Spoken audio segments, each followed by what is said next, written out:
Ah, the Quake games from the 90s. What a blast they were to play back in the day. Maybe it's time to pay them a visit, or if you didn't have the pleasure of playing these landmark games in the past, now may be a good time to give them a try.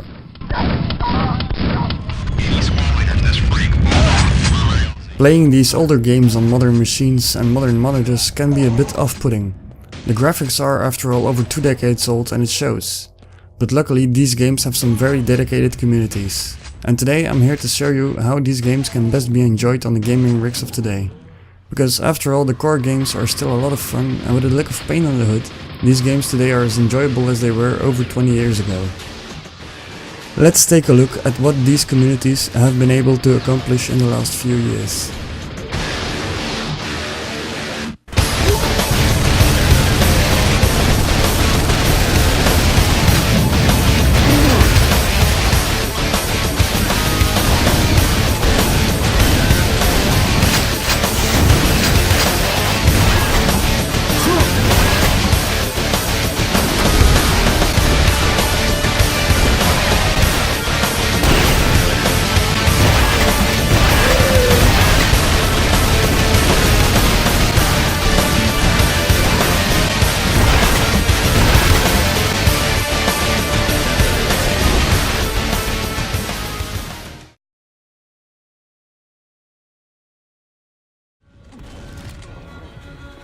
The first mod I want to talk about today is the Epsilon mod for the original Quake.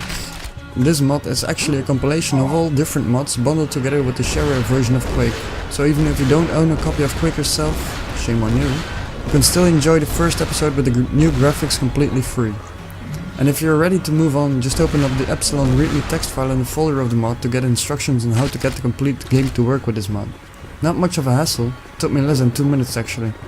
And who said messing around with mods should be complicated?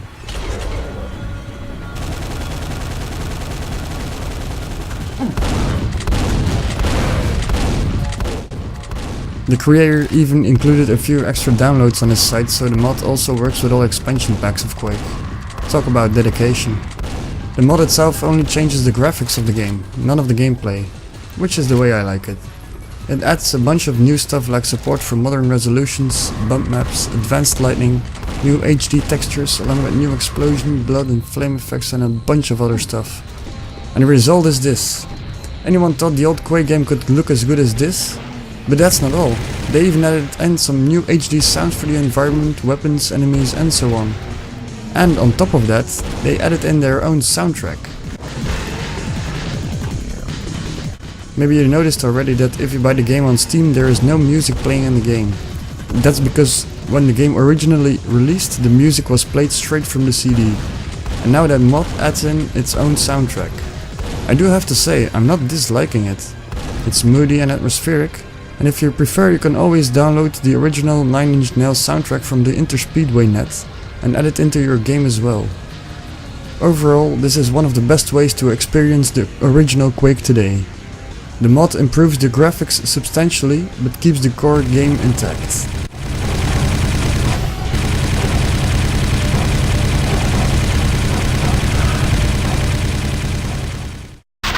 All established communications. Priority up. Computer updated. Computer updated. But that's not all, because I'm also going to talk about a mod, but for the sequel in the series. Berserker at Quake II is the name of this thing, and it has been developed by the Russian modding community. It does similar things to what Epsilon did for the original Quake 1, like bump mapping, occlusion, advanced fog, mirrors and all sorts of other things with fancy names. And the end result is this. That's what matters, right? Look at this. All the former Quake II adrenaline pumping action in this nice new coat of graphics. Why am I making this video? I should just be playing the game instead. Nah, just kidding. You know I love you guys. Levels indicate outpost access in West Sector 432. Computer updated. Anyway, this mod does come with some new features though. I'm not overly fond of all of them.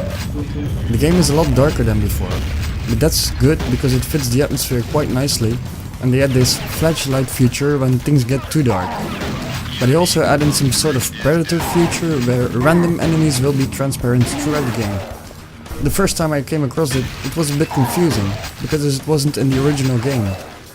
But after a few of these enemies, I wish they didn't add this in, because it didn't feel like the Quake 2 I used to play anymore.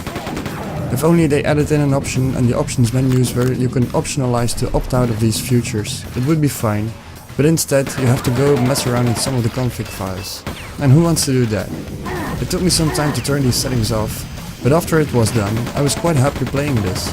After all, it's Quake 2, man. It's awesome! Recon data indicates access to the server. So these were the Epsilon mod for Quake and the Berserker mod for Quake 2. I hope I've inspired some of you to give these a try. I'm sure you won't regret it. And by the way, if you go into your Steam library folder and look these games up, just throw away the executable for WinQuake or Quake 2 and rename the Epsilon and Berserker files to winquake.exe and quake2.exe respectively, and you can start the games with the mods enabled right out of Steam. All